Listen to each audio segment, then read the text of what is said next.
Praise the Lord. फिर एक बार प्रभु यीशु मसीह के नाम से मैं पास्टर मनोज शाहू आपका स्वागत अभिनंदन करता हूँ इस स्कूल ऑफ मिनिस्ट्री में, सेवकाई की पाठशाला में आपका स्वागत है।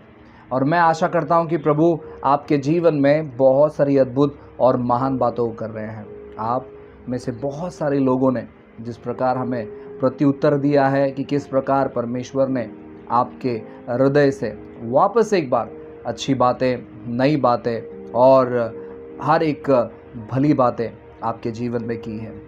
हम चाहते हैं कि अगर आपने अब तक हमारे इस चैनल को सब्सक्राइब नहीं किया है तो आप अभी सब्सक्राइब कर लें, लाइक करें, कमेंट करें और साथ ही साथ इस वीडियो को जितना हो सके शेयर करें, क्योंकि इन दिनों में सच्ची शिक्षा बहुत कम लोगों तक पहुंच रही है। जैसे कि हम टेक्नोलॉजी का इस्तेमाल करते हैं, होने दे कि हमारा वक्त, हमारा मोबाइल फ़ोन और हमारा हर एक सोशल मीडिया का जो चैनल है या सोशल मीडिया जिस प्रकार हम इस्तेमाल करते हैं वो कईयों के लिए आशीष का कारण ठहरे, उद्धार का कारण ठहरे और परमेश्वर हमारे ज़िंदगी को इस्तेमाल करें उनके राज्य को बढ़ाने के लिए। और अगर आपने हमारे वीडियोस को नहीं देखा है जो कि हम इस चैनल पर अपलोड किए हैं अन्य भाषा के बारे में, और अब इन दिनों में हम सिखा रहे हैं 5 फोल्ड मिनिस्ट्री के बारे में, और मैं जानता हूं कि प्रभु अद्भुत और महान बातें करने पर है। आज हम जो है भविष्यवक्ताओं के बारे में सीखने पर हैं। हमने प्रेरितों के बारे में सिखाया है और दूसरा जो है वो है भविष्यवक्ता। आइए एक वचन को देखते हैं। इफिसियों की किताब अध्याय 4 और वचन 11 से आगे मैं पढ़ता हूँ, आप ध्यानपूर्वक सुने। बाइबल कहता है, उसने कुछ को प्रेरित नियुक्त करके और कुछ को भविष्यवक्ता नियुक्त करके और कुछ को सुसमाचार सुनाने वाले नियुक्त करके और कुछ को रखवाले और उपदेशक नियुक्त करके दे दिया, जिससे पवित्र लोग सिद्ध हो जाए और सेवा का काम किया जाए और मसीहा की देह उन्नति पाए। प्रियो, प्रभु यीशु मसीह स्वर्ग में उठा लेने से पहले परमेश्वर ने कलीसिया को ये 5 अद्भुत सेवा से आशीर्वादित किया है, और वो है प्रेरित, भविष्यवक्ता, सुसमाचार सुनाने वाले, रखवाले या पास्टर और उपदेशक या टीचर। और परमेश्वर ने इन 5 ये जो सेवा है इनके द्वारे कलीसिया को उन्नति मिले या कलीसिया परमेश्वर की बातों को जानने पाए और सिद्ध हो जाए, इसीलिए इस 5 प्रकार की सेवा को नियुक्त किया है। और ये जो शास्त्र भाग है, जब भी हम 5 फोल्ड मिनिस्ट्री के बारे में प्रचार करेंगे, ये जो वचन है ये हमारा बुनियादी वचन है, ये हमारा जो शुरुआत का वचन होगा हर एक वीडियो में। साथ ही साथ मैं आपको ये भी बता देना चाहता हूँ कि हमने प्रेरितों के बारे में जो शिक्षा है, वीडियो है, हमने अपलोड किया है। अगर आपने अभी तक नहीं देखा तो आप उसे देखें। अब हम बात करने पर है भविष्यवक्ताओं के बारे में। आज इस 21वीं सदी में भविष्यवक्ता ये सबसे प्रसिद्ध सेवा मानी जाती है, या तो फिर ये जो सेवा है ये कॉमन हो गई है बहुत सारे लोगों के लिए, और बहुत सारे लोग जो है ये सेवा को चाहते भी है और पसंद भी करते हैं, क्योंकि यहाँ पर जो भविष्यवक्ता जब नाम आता है तो लोग सोचते हैं कि कोई तो हमारे बारे में बताए। साथ ही साथ मैं आपको बताना चाहता हूँ, ऐसे भी बहुत सारे लोग हैं जो भविष्यवाणी करते हैं और उन्हें भविष्यवाणी का वरदान मिलने के वजह से वो खुद को भविष्यवक्ता समझ बैठे हैं। आज हम उस विषय पर भी बात करेंगे, लेकिन भविष्यवक्ता और भविष्यवाणी ये जो शीर्षक है या ये जो टॉपिक है, इसके बारे में खास आने वाले दिनों में हम वीडियो बनाएंगे। अगर आप एक भविष्यवक्ता हो, अगर आपको ऐसा लगता है, तो कुछ बातें हैं जो कि बाइबल के अनुसार आपके जीवन में होना चाहिए। कुछ चीज़ें हैं जो परमेश्वर भविष्यवक्ता को जिस प्रकार उभारते हैं, और भविष्यवक्ता कौन कौन है, ये सारी चीज़ें आज हम बाइबल से देखेंगे। और अगर वो बातें आपके जीवन में फिट नहीं होती है तो मैं आपको बताना चाहता हूं प्रियो कि शायद अब आपका समय नहीं है जो आप अपने आप को भविष्यवक्ता बुलाएं। साथ ही साथ मैं आपको बताना चाहता हूं कि जो 5 प्रकार की जो सेवा है, ये सेवा मनुष्य की तरफ से नहीं है, ये सेवा परमेश्वर की ओर से मनुष्य को दिया गया है ताकि मसीह की देह उन्नति पाए। और अगर ये पांचों सेवा से अगर आप बुलाए गए, ये पांचों सेवा में जो भी सेवा में आप बुलाए गए हो, परमेश्वर का कम से कम एक बार आपके साथ अलौकिक तौर पर एनकाउंटर होना चाहिए या आमना सामना होना चाहिए। अगर आपको चर्च चलाना पसंद है और इसलिए आपने चर्च शुरुआत किया है, तो कहीं ना कहीं आप जो है उस चीज़ के लिए बुलाए नहीं गए हैं। जो व्यक्ति परमेश्वर के राज्य के लिए बुलाए गए हैं, परमेश्वर ने एक तो बार उनके साथ मुलाकात करना चाहिए।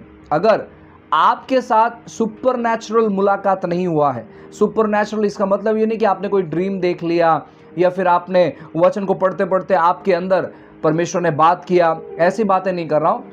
आपकी आंखें, आपकी कान उन बातों को सुनते हैं और उन चीज़ों को देखते हैं, ऐसे वाला एनकाउंटर। जिस प्रकार आप अभी मुझे देख पा रहे हो, मुझे सुन पा रहे हो, वैसे क्या परमेश्वर ने इस 5 प्रकार की सेवा के बारे में आपसे बातें की हैं? अगर आपसे बातें नहीं की है तो परमेश्वर ने आपको बुलाया है किसी सेवक के साथ जुड़ने के लिए और उनके जो परमेश्वर ने दर्शन दिया है उस दर्शन को पूरा करने के लिए। आज हम देख सकते हैं कि बहुत सारे लोग आज सेवा में है लेकिन सेवा का काम आगे नहीं बढ़ रहा है। क्या कारण क्या है? कि वो उस काम के लिए बुलाए नहीं गए हैं, लेकिन उन्हें वो चीज़ पसंद है, इसलिए वो चीज़ वो करते हैं। ये टॉपिक अलग है, हम इस विषय के बारे में बात करेंगे कि कैसे हम अपने बुलाहट को पहचानें, लेकिन आज हम बात करने पर है भविष्यवक्ताओं के बारे में। और मैं आपको बताना चाहता हूं कि जो शास्त्र भाग, बहुत सारे वचनों को मैं आपको बताने पर हूं, शायद हम पढ़ नहीं पाएंगे समय की कमी की वजह से, क्योंकि हम जितना ज़्यादा पढ़ेंगे उतना ज़्यादा जो है ये वीडियो लंबा चले जाएगा। लेकिन जो वचन मैं आपको बता रहा हूँ, आप उन वचनों को निकाल कर ज़रूर आपको पढ़ाई करना है। आप उन वचनों को निकाल कर जो चीज़ मैं कह रहा हूँ, आपको वो सारी चीज़ें देखना है। सबसे पहली बात, भविष्यवक्ता जो होता है उसमें पहला बात क्या होता है कि वो अलौकिक बातों को अपने शारीरिक आंख से देखता है। अलौकिक बातों को अपने शारीरिक आंख से देखता है, या परमेश्वर वास्तविक तौर पर उन्हें दर्शन देते हैं और उनसे बातें करते हैं सेवा करने के लिए। यशायाह की किताब अध्याय 1 में आप पढ़ सकते हैं। दूसरा राजाओं की किताब अध्याय 6 और वचन 15 से आप पढ़ सकते हैं। पहला समूएल अध्याय 9 और वचन 9 भी आप पढ़ सकते हैं।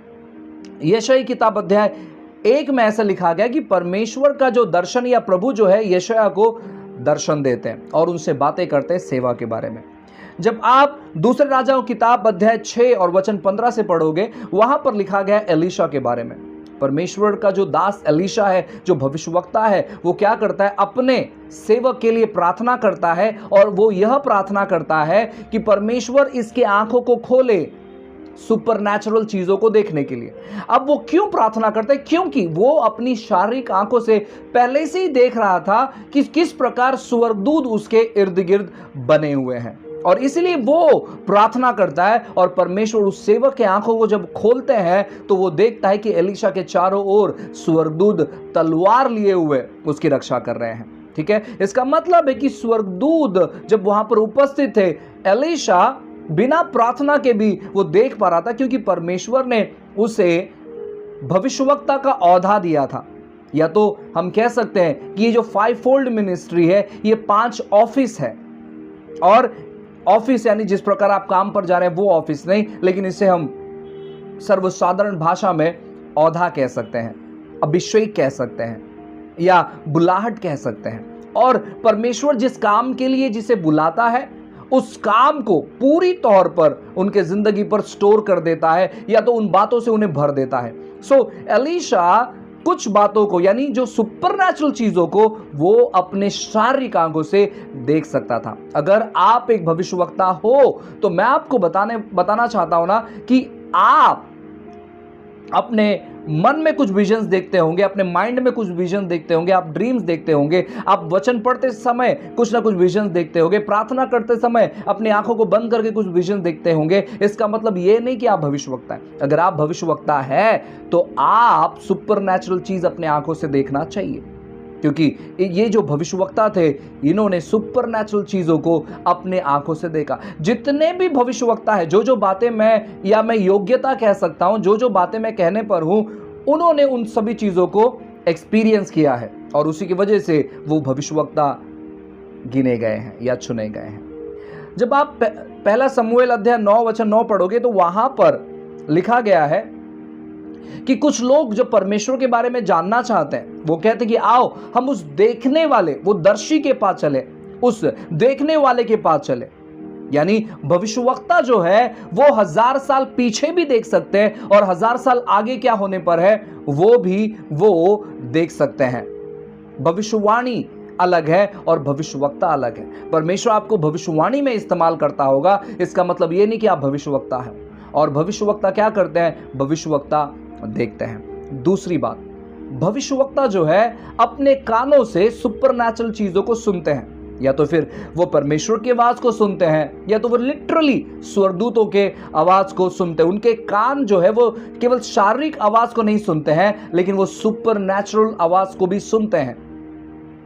वो केवल मन ही मन में नहीं सुनते हैं, लेकिन वो अपने शारीरिक आंखों से अलौकिक बातों को सुनते हैं। तो पहले वो देखते हैं, फिर वो सुनते हैं। आप पढ़ सकते हो योना की किताब अध्याय 1 में आप पढ़ सकते हो, और पहले राजाओं की किताब अध्याय 17 में आप पढ़ सकते हो। बहुत सारे वचन है बताने के लिए, लेकिन ये जो बुनियादी वचन है मुझे लगता है कि आप इनके ऊपर स्टडी करना चाहिए। जब आप योना की किताब पढ़ोगे, वो योना जिसको परमेश्वर ने निनवे शहर में जाने के लिए कहा था, वो योना जो मच्छी के पेट में 3 रात 3 दिन था। जब आप योना की किताब अध्याय 1 में पढ़ोगे तो बाइबल कहते हैं कि परमेश्वर का आवाज योना तक पहुंचता है और परमेश्वर उस आवाज में योना से कहते कि योना, मैं चाहता हूं कि तू निनवे में जा।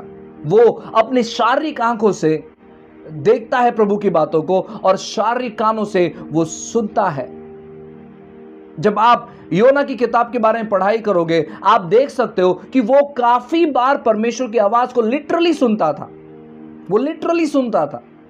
अगर आप भविष्यवक्ता है तो मैं आपको बताना चाहता हूं ना कि आप अपने शारीरिक कानों से आप सुनने वाले व्यक्ति भी होना चाहिए।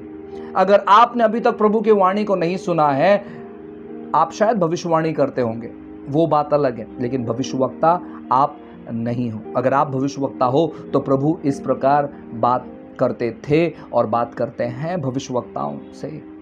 बिना परमेश्वर भविष्यवक्ता को बताए कुछ नहीं करते हैं, ऐसा वचन कहता है। और अगर आप भविष्यवक्ता हो तो मैं आपको बताना चाहता हूं ना, ये बातें बहुत ज़रूरी है। आज एक ट्रेंड हो गया है। वो ट्रेंड क्या मालूम है? कि लोग अपने नाम के सामने अपने आप को प्रॉफिट बुलाना चाहते हैं। लोगों को पसंद है, लेकिन वो प्रॉफिट की जो जिम्मेदारी है वो नहीं समझ पाते, जो कि हम बस कुछ ही मिनटों में आपके साथ शेयर करेंगे कि उनकी ज़िंदगी कैसे होती थी। ठीक है, अब मैंने आपसे बताया कि वो देखने वाले लोग हैं, अपने शारीरिक आंखों से अलौकिक चीज़ों को देखते हैं, अपने शारीरिक कानों से वो अलौकिक बातों को सुनते हैं। तीसरा, आप इन जब भविष्यवक्ताओं के बारे में पढ़ोगे, एक चीज आपको कॉमन दिखेगा उनमें, वो यह है कि जो बातें उनके पास पहुंचती है एक आज्ञा के तौर पर, वो बिना समझौता करे, बिना कॉम्प्रोमाइज करे, वो उन बातों को लोगों तक पहुंचाते हैं। वो केवल छोटे छोटे झुंड में और छोटे छोटे लोगों के सामने खड़े नहीं होते,